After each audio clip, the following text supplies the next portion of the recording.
आज के वीडियो में आप लोगों को स्वागत है। आशा करते हैं आप लोग बहुत मस्त होंगे। हम लोग आज सीखेंगे कि प्रतिस्थापन विधि से दो चर वाला रैखिक समीकरण को कैसे हल करते हैं। ठीक है, चलिए देख लेते हैं। सबसे पहले दिया गया आपके पास समीकरण कि x + 3y = 6। ये समीकरण फर्स्ट है और ये सेकंड है आपका। अब इसको हम लोग करेंगे हल किसे? प्रतिस्थापन विधि से। सबसे पहले समझते हैं हम लोग कि प्रतिस्थापन का मतलब क्या होता है। ठीक है, प्रतिस्थापन का मतलब यही होता है कि कोई वस्तु यहाँ पर खड़ा है, कोई वस्तु यहाँ पर मान लिया जाए लड़का है, ये यहाँ से खड़ा है और ये कोई लड़की है यहाँ खड़ा है। ठीक है, ये दोनों अगर अपने स्थान को चेंज कर देगा तब प्रतिस्थापित हो जाएगा।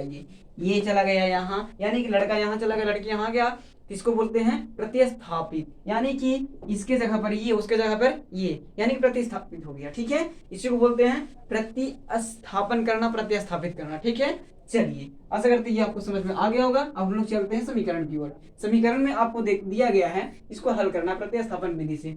तो सबसे पहले हम लोग लिखेंगे समीकरण फर्स्ट, चलेंगे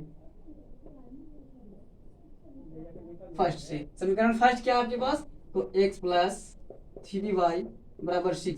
अब हमको कोई भी मान को प्रतिस्थापित करना है, चाहे तो x को कीजिए चाहे तो y की कीजिए। तो सबसे पहले x है तो x को रहने देते हैं, y को प्रतिस्थापित कर देते हैं। ठीक, चलिए तो x को रखिए इधर, बराबर के उस साइड प्रतिस्थापित करना सारे को, 6 - 3y हो जाएगा। चलिए प्रतिस्थापित किसको किए? तो y को प्रतिस्थापित किए। ठीक, चलिए देख लेते हैं। उसके बाद जब x का मान ये आ गया तो इसको मान लेना है समीकरण थर्ड। ठीक है, इस प्रकार समीकरण थर्ड मान लीजिएगा। उसके बाद में चलिए अब देखिए यहाँ चलना है आपको कि x का मान अब रखना है समीकरण थर्ड का मान समीकरण सेकंड में। अगर फर्स्ट में हम रखते हैं तो सेम टू सेम वही आ जाएगा, क्योंकि उसी से हम निकाले ही हैं तो वही आ जाएगा। इसलिए समीकरण फर्स्ट में ना रख के सेकंड में रखेंगे। ठीक है, चलिए अब समीकरण थर्ड का मान समीकरण किसमें रखने पर? तो सेकंड में रखने पर। चलिए रखते हैं। सेकंड समीकरण क्या है आपके पास? तो 2x - 3y = 12 है। तो चलिए रख देते हैं x का मान। x का मान क्या आया है? तो पहले 2 है, x का मान आया है आपके पास 6 - 3y, उसके बाद है -3y = 12। चलिए तो 2 तिहाई यानी 2 × 6 = 12, 2 तिहाई 6, लेकिन -6y हो जाएगा क्योंकि माइनस प्लस माइनस होता है ना। चलिए -3y = 12।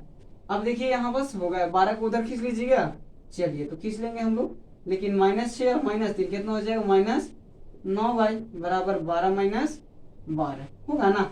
चलिए जब y का मान हम निकालेंगे तो हो जाएगा 12 में से 12 गया तो 0, और इसको आ जाएगा नीचे आ जाएगा ये, तो -9 हो जाएगा। हाँ, y का जब मान निकालेंगे तो क्या निकलेगा? 0, क्योंकि आपको पता होता है कि अगर किसी भी संख्या को 0 से अगर भाग करते हैं, 0 से नहीं, किसी भी संख्या को अगर 0 में भाग देते हैं हम तो क्या होता है? उसका आंसर जो होता है 0 होता है। ठीक है, चलिए तो y का मान जब 0 आ गया तो y का मान आप चाहे थर्ड में रखो, सेकंड में रखो या फर्स्ट में रखो, किसी में एक में रख दीजिए, कहानी उसका खत्म है। ठीक है, चलिए तो y का मान लिख देना है अब कि y का मान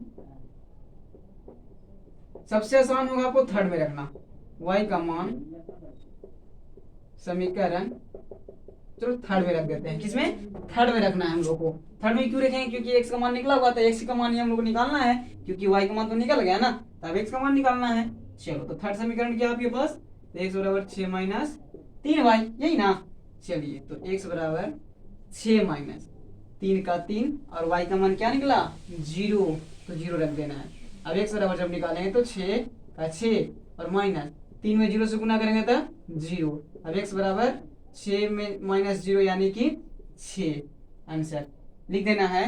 कहता है y = 0 और x = 6। ठीक है, ये आपका इसी प्रकार से आप समीकरण को हल कर सकते हैं।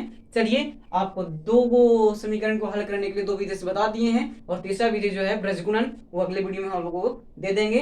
ठीक है, आशा करते हैं वीडियो आपको समझ में आ गया होगा।